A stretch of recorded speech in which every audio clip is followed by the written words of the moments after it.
बांदा चित्रकूट लोकसभा के बसपा प्रत्याशी मयंक द्विवेदी ने अतरार कस्बा स्थित अपने कार्यालय पर प्रेस वार्ता की। वहीं पूर्व में उत्तर प्रदेश में रही बहुजन समाज पार्टी की सरकार की उपलब्धियां बताई। कहा कि बसपा सरकार पर डाकुओं का सफाया हुआ और मौजूदा भाजपा की सरकार में हो रहे उत्पीड़न को लेकर पत्रकारों के सामने बात रखी और सभी जगह मुझको वोट मिलेगा। वहीं महंगाई और बेरोजगारी को देखते हुए भी भाजपा सरकार पर निशाना साधा। देखें क्या कुछ कहा बांदा चित्रकूट लोकसभा बसपा प्रत्याशी मयंक द्विवेदी ने। बांदा से विनय सिंह की रिपोर्ट। क्योंकि प्रेस कॉन्फ्रेंस के द्वारा क्षेत्र में जो समस्याएं हैं, क्षेत्र में जो काम नहीं हो रहे हैं, आप चूंकि जिस तरह जनता का या हमारे देवतुल्य साथियों का या बुजुर्गों का आशीर्वाद मुझे मिल रहा है, उस सेवा के लिए मैं तत्पर हूं और सब लोगों को मुझे सहयोग मिल रहा है। इस चुनाव में आप किससे सीधी लड़ाई मान रहे हैं? देखिए, जिसकी भी लड़ाई है मुझसे है, मुझे खुद जानकारी नहीं, आप लोग ज्यादा जान सकते हैं। चूंकि जिस तरह से जन समर्थन, आप सबका आशीर्वाद, जो जनता का स्नेह प्रेम, युवा साथियों का साथ मुझे मिल रहा है, उस हिसाब से लड़ाई मुझसे है। अब आगे जो लड़ाई लड़े। त्रिकोणीय संघर्ष माना जाए इसको? जी, त्रिकोणीय संघर्ष तो है, तो जो भी लड़ेगा मुझसे लड़ेगा। आज आपके यहाँ बहन मायावती आने वाली है? जी, माननीय बहन जी, हमारी जो बहुजन समाज पार्टी की राष्ट्रीय अध्यक्ष हैं, उनका कार्यक्रम 15 मई को हिंदू इंटर कॉलेज अतर्रा में लगा हुआ है और 15 मई को उनका आगमन है यहाँ। उसकी हम लोग तैयारियां कर रहे हैं, क्षेत्र में लोगों से जनसंपर्क कर रहे हैं और आज भी मेरा राजापुर क्षेत्र में कार्यक्रम लगा हुआ है। मैं जनता के बीच आशीर्वाद लेने जा रहा हूँ। जनता से आप क्या आप सब लोगों से निवेदन है, जनता से निवेदन है कि सब लोग 15 मई को माननीय बहन जी का कार्यक्रम अतर्रा लगा हुआ है, सब लोगों की उपस्थिति अनिवार्य है। यदि आप सांसद बनते हैं तो क्या विशेष करेंगे बांदा? देखिए, अगर जनता मुझे सांसद के रूप में अगर चुनती है, एक नई राजनीति, नई दिशा, नई टीम का कार्य होगा। जितने भी जो भी कार्य हुए हैं बांदा में, चूंकि पिताजी हमारे 2007 से विधायक रहे हैं, 2007 से 2012 तक मैं रैनी विधानसभा से, उस समय भी हमने अपने क्षेत्र में 2 ITI कॉलेज, या फिर जैसे आप बांदा में देखें मेडिकल कॉलेज, बांदा में देखें तो कृषि विश्वविद्यालय या सर्किट हाउस, जितनी भी बांदा में फैसिलिटी या बांदा चित्रकूट लोकसभा में कार्य हुए हैं, ज्यादातर उसी समय कार्य हुए हैं। कानून व्यवस्था जो लागू हुई है वो बहन जी की सरकार पे ही लागू हुई है। हम भी 2007 में जब चुनाव लड़े थे, उस समय यहाँ डाकुओं का राज था, डाकुओं का बोलबाला था। 2007 में हमारे सामने खुद जो ठुकिया नामक डाकू था, उसकी मां पियरिया देवी चुनाव लड़ी थी। उस समय भी आप सबके आशीर्वाद से, जनता के स्नेह से हमने उनको चुनाव हराने का काम किया था। इसके बाद माननीय बहन जी ने अपनी सरकार में यहाँ डाकुओं का खात्मा किया था, चाहे वो ददुआ रहे हो, चाहे ठुकिया रहे हो। सब जितना भी कानून राज जंगल में, आज भी जो हम अमन चैन में रात में 11 बजे हम लोग प्रचार कर रहे हैं, 10 बजे क्षेत्र से आ रहे हैं, 12 बजे हम लोग लौट रहे हैं। अगर आज अमन चैन काम नहीं हुआ, जितने भी ठेकेदार अगर ठेकेदारी कर रहे हैं जंगलों में, नहीं उनसे परसेंटेज लिया जाता था, उनसे वसूली होती थी। कोई व्यक्ति जंगल में जाता नहीं था। जो तेंदुपत्ता तोड़ान वगैरह क्षेत्र में होता था, वहां भी अवैध वसूली होती थी।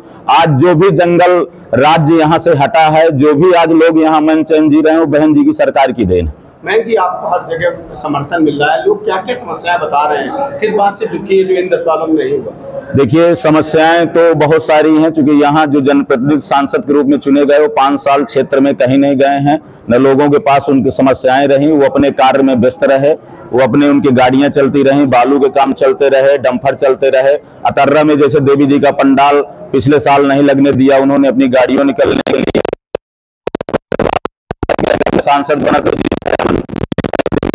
अतर्रा में होता रहा है,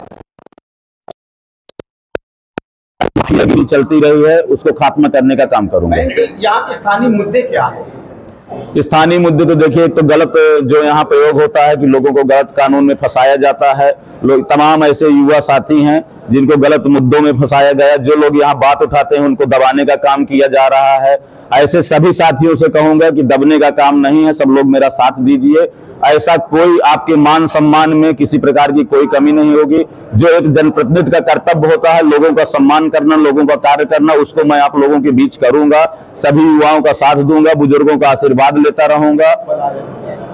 और जो हमारे यहाँ पलायन के बहुत सारे मुद्दे हैं, शिक्षा के मुद्दे हैं, जैसे शिक्षा में बहुत सारे जैसे विद्यालय आज भी लोग 10-10 किलोमीटर 15-15 किलोमीटर दूर पढ़ने जाते हैं, उनकी व्यवस्था कराने का काम करूंगा कि कम से कम हर 10-20 गांव की 5 गांव के बीच में विद्यालय स्थापित हो, जिससे लोगों को ज्यादा दूर न जाना पड़े।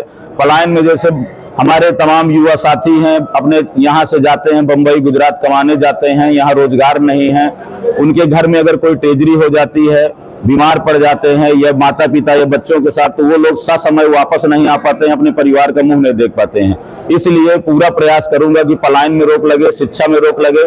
जिस तरह मैं इधर पाठा क्षेत्र में गया मानिकपुर के ऊपर, वहां लोगों की आज भी पेयजल की समस्या है, लोग किस तरह पानी ले रहे हैं, दूर दूर से ला रहे हैं, वहां बहुत बड़ी समस्या है।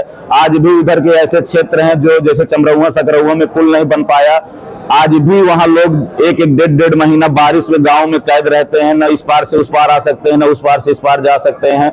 हमारे अतर्रा क्षेत्र में भी जैसे 13-15 मौटा में आज भी पुल नहीं बन पाया है, जिससे जो उस पार का एरिया है उसकी कनेक्टिविटी आज भी अतर्रा से या इधर के लोगों की कनेक्टिविटी कालीगंज क्षेत्र से नहीं जुड़ पाई है। आज भी लोग 25-30 किलोमीटर घूम के आते हैं। मैं जी अन्ना प्रथा, किसान दिन रात खेतों में रहता है, जट कर जाता है, देखिए बड़ा मुद्दा है। अन्ना प्रथा भी बहुत बड़ा मुद्दा है। जैसे मैं भरतपुर क्षेत्र में गया, वहाँ इतना लोग अन्ना प्रथा से परेशान है, गौशालाएं बनी हैं, वहाँ व्यवस्था नहीं की जा रही है, ठेकेदारों को दे दिया जाता है, वहाँ कोई देख रेख करने वाला नहीं है।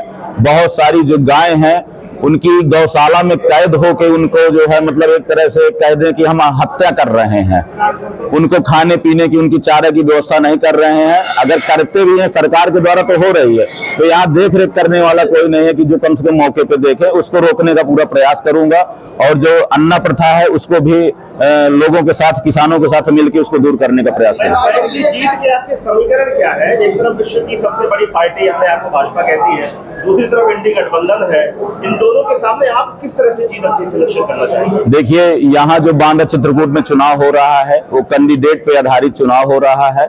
जो यहाँ भारतीय जनता पार्टी से कैंडिडेट हैं, जो इंडिया गठबंधन से कैंडिडेट है, उनको जनता नकार चुकी है, जनता उनके साथ नहीं है। हर दल के, हर व्यक्ति के, हर जितने भी हमारे युवा साथी हैं, सबका आशीर्वाद मेरे साथ है। मैं एक युवा हूं, कम उम्र है मेरी, मैं लोगों की मदद करता हूं, जमीनी स्तर पे हूं, लोग मुझे आशीर्वाद दे रहे हैं।